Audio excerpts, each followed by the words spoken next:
I'm Mary Claire Speckner with Bartholomew County Public Library, and I want to welcome you to tonight's event all about the Timberdoodle, which is so much fun to say.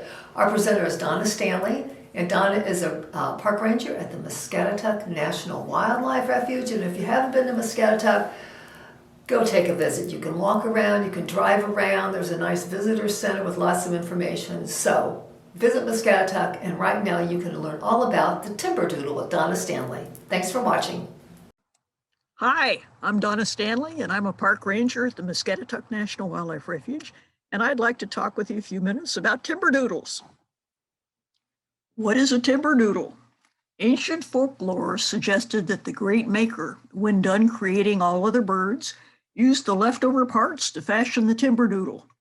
It's also known as a bog boar, bog sucker, big eyes, swamp bat, mud bat, Labrador twister, whistler, cock of the woods, golden bombshell, marsh plover, big-eyed John, swamp quail, hill partridge, night partridge.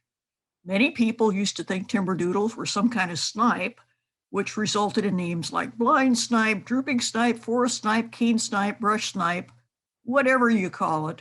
The Timberdoodle is a very different bird. The real name of the Timberdoodle is American woodcock. Woodcock are actually in the shorebird family, but they live in the woods instead of along the water. Woodcock mostly spend their days on the ground in wet thickets and old fields, and they spend their nights roosting in open meadows where the males perform an amazing aerial sky dance in the dark each spring. Woodcock have short, powerful wings which permit skillful flight through thick branches. They sit tight until the last minute when danger approaches. Then they suddenly launch upward in an almost vertical flight, which turns into a zigzag when openings are reached. Some of you may have had the experience of walking through an old field in the spring when suddenly an unseen bird explodes from near your feet and takes off. That explosion may have been a woodcock. The most distinctive feature of the football-sized woodcock are its long, slender bill and the bulging eyes. The eyes sit so far back on the side of the head that a woodcock can see a full 360 degrees around it, an adaptation that enables the bird to detect predators even while feeding. Female woodcock are slightly larger than the males, and their bills are longer. Over 90% of a woodcock's diet is earthworms, and the long probing bill is perfect for extracting worms from the soil. In an average day, a woodcock will eat nearly its own body weight in worms. When worms are unavailable or scarce, woodcock will also eat larvae of beetles, flies, and other insects. And more rarely, they'll eat ants, moths, snails, and seeds from various plants. Woodcock males establish a singing ground in breeding season, which they defend against all other male woodcock, often in the same area year after year. The singing grounds are usually shallow fields, a recent clear cut, or in very young stands of seedlings, and they can often be as small as 1.5 acres or as large as 100 acres in size. Almost every night from February through mid-May in this area, a woodcock male puts on a spectacular aerial courtship display. The courtship act begins shortly after sundown and goes on usually for about 40 minutes. Sometimes on moonlit nights, during the peak season of courtship activity, some males will continue doing their courtship throughout the night. And right now, I'd like to share with you a really interesting video that talks about the aerial sky dance of the woodcock. This was done by the Maine Audubon Society. Good evening, backyard naturalists. In this video, you're going to join me for one of my favorite crepuscular activities, looking for American woodcocks, or affectionately known as timberdoodling.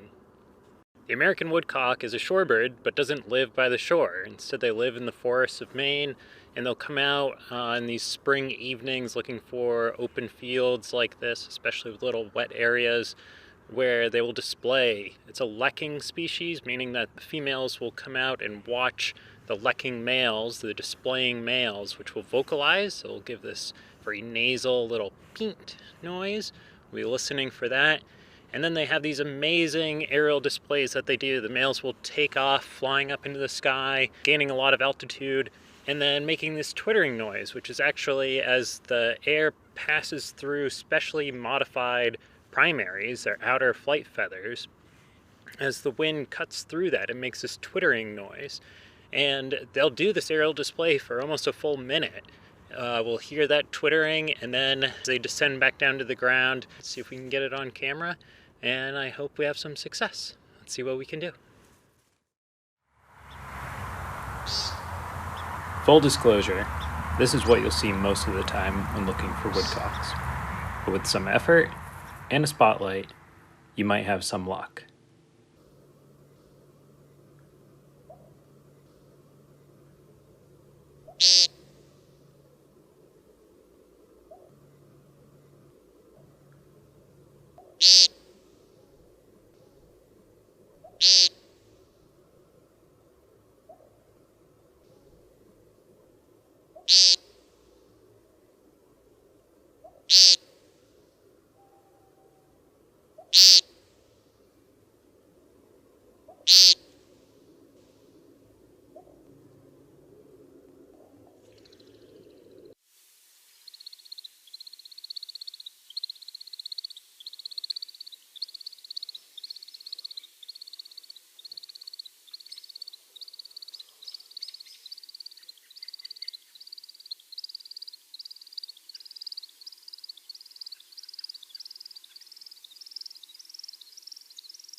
And if you are extra lucky, you may get to see the male's final display, bobbing with his wings raised as he approaches the watching female.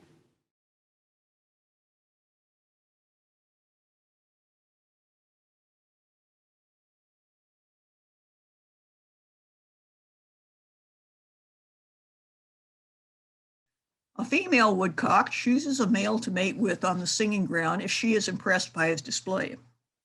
The hen then builds a shallow nest on the ground, often in close proximity to the male's courtship area. Most hens nest in young growth forest near the base of a small tree or shrub. The woodcock hen lays 4 brown spotted, buff colored, naturally camouflaged eggs in a nest carved out along the dead leaves and twigs. Woodcock will readily re-nest if the nest is destroyed or if the young are lost early during the brood rearing season. The hen incubates the eggs for about 21 days. The newborn chicks can travel with the female within about a day of hatching, and they grow very quickly. The hen gathers most of the food for the young and feeds them and keeps them under her feathers for warmth for about 10 days. After that, her care tapers off somewhat, and as the young become more independent. The young are on their own after about 35 days. Once independent, the young leave the brooding area, but typically remain in the general area until the fall migration. The greatest threat to young woodcock early in the nesting season is cold, wet weather, but mother woodcock are very good at caring for their youngsters. Woodcock survival in abundance is dependent on the quality and quantity of habitat throughout its range. Preferred daytime habitat for the birds is primarily areas of very small trees or shrub thickets occurring in moist, fertile soils where there is little ground vegetation and lots of earthworms. Woodcock also need large areas of open land, such as old fields, burned over areas, or recent clear cuts. The open areas function as the singing grounds for the males and roosting sites for all other adult woodcock. Woodcock fly to the open areas at dusk to spend the night, and they sit there throughout the night until they return to the forest areas at dawn. Woodcock are migratory birds, only found east of the Mississippi River. They nest mostly in the northeastern and midwestern states and southern Canada and spend their winters in the southern states. Our resident woodcock began leaving Indiana in late October to early November. Woodcock migrate at night, flying singly or in loose flocks at low altitudes. Cold fronts and poor weather can influence the movement south, but the driving force is day length related.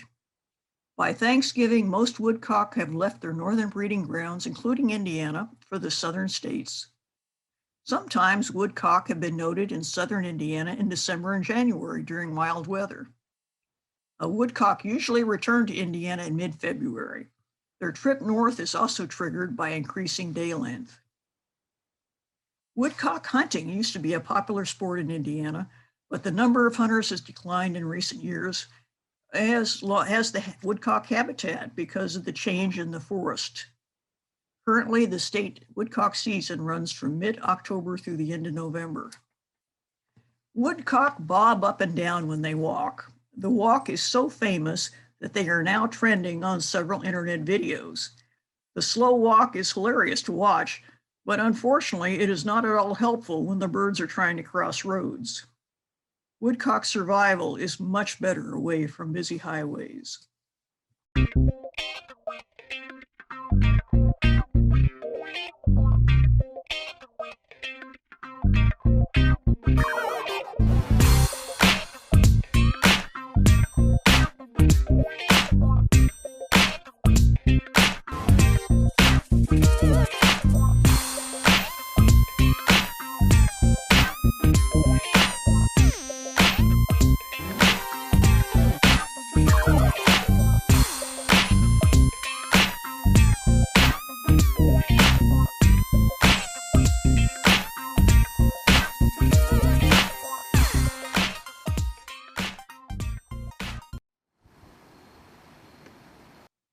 The Indiana Department of Natural Resources has done woodcock surveys for many years to keep track of population trends. From 1968 to 2004, the number of woodcock heard on Indiana census routes declined by an average of 7% every year due to the loss or alteration of the bird's habitat. The loss of habitat has been primarily due to the expanding human population.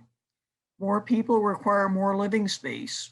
There are larger cities, bigger towns, more subdivisions, shopping centers, developments, and more subtle than these permanent direct habitat losses are changes in habitat as the forest matures and other brush lands are converted to farmland and other purposes. To attract woodcock to your property, you need several things. First of all, you need young, dense, second growth hardwoods or shrubs. They're located in moist, rich soils that have lots of earthworms. This type of habitat is needed for nesting, feeding, and daytime cover. As young forest matures, they lose their value for woodcock. A general rule to keep in mind is that when most trees grow larger in diameter than a silver dollar, woodcock habitat goes downhill. You also need forest openings or clearings that provide singing grounds for the male skydans. The forest openings should be close to suitable daytime habitat and be at least 1.5 acres in size. The third thing you need to attract woodcock to your property is nighttime roosting areas. Those can be old fields, hay fields, a grassland planting, or a small clear-cut forest area. Woodcock prefer to roost in sparse ground cover, which allows them to move freely, feed, and be on the lookout for predators. If you would like to manage your land for woodcock, our local Department of Natural Resources District Wildlife Biologist, Shannon Winks, would be happy to give you some advice. You can contact Shannon at her office at the Driftwood Fish Hatchery in Valonia, or by emailing her through the Indiana Department of Natural Resources website. Between now and mid-May is a great time to look and listen for woodcock, and I hope you find some. Thanks for listening.